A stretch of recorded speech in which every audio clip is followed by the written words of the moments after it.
नमस्कार।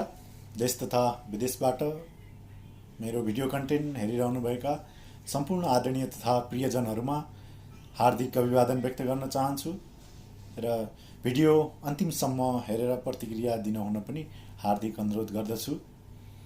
देशमा विकसित राजनीतिक घटनाक्रमहरू र अब बन्ने सरकारको सम्बन्धमा केही कुराहरू यहाँहरूको माझमा राख्न चाहन्छु। विशेष परिस्थितिमा सम्पन्न भएको फागुन 21 को आम निर्वाचनपछि आज संघीय सांसदहरूले पद तथा गोपनीयताको शपथ लिनुभएको छ र देशमा नयाँ सरकार गठन हुने तयारीमा छ।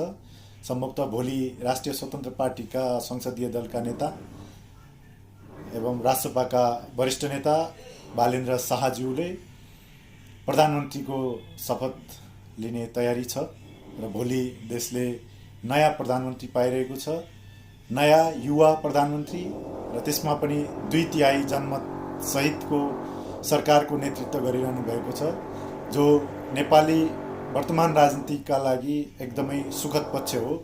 लोकतान्त्रिक पद्धतिबाट कुनै एउटा राजनीतिक दलले 2/3 को बहुमत, स्पष्ट बहुमत सहित सरकारको नेतृत्व गर्ने अवसर पाइरहेको छ र यो नेपाली जनता र नेपाल देशका लागि एकदमै महत्त्वपूर्ण एवं सुखद पक्ष हो।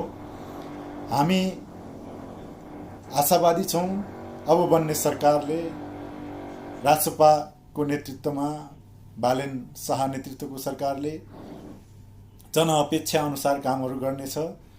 आगामी दिनहरूमा नेपाल सरकारका हरेक नीतिहरू हरेक जनताको मनमुटुमा बस्न सफल हुनेछन्।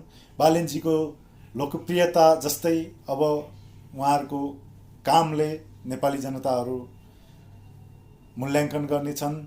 नेपाली जनताहरू उहाँहरूको काम हेर्नेछन् र कामबाट उहाँहरूको फरक पहिचान बनाउन सफल हुनेछन् भन्ने कुरामा पनि आशा व्यक्त गर्न चाहन्छु। आज एउटा अनौठो घटना थियो। देश जलेको अवस्था थियो, त्यसपछि आम निर्वाचन सम्पन्न भयो र त्यही आन्दोलनबाट ध्वस्त भएर संघीय संसद भवनमा संसद बस्न सकेन र शपथ पनि अन्तै लिनुपर्ने स्थिति सिर्जना भयो। आगामी दिनहरूमा यस्ता घटनाहरू दोहोरिने छैनन्। नेपाली जनताले सुखको सास फेर्न पाउनेछन् र जनतालाई सरकार भएको अनुभूति हुनेछ। वर्तमान समयमा भएका सम्पूर्ण निराशाहरू आशामा बदलिनेछन् र देशले एउटा नयाँ दिशा तय गर्नेछ, नयाँ गन्तव्यमा देश पुग्नेछ। धन्यवाद।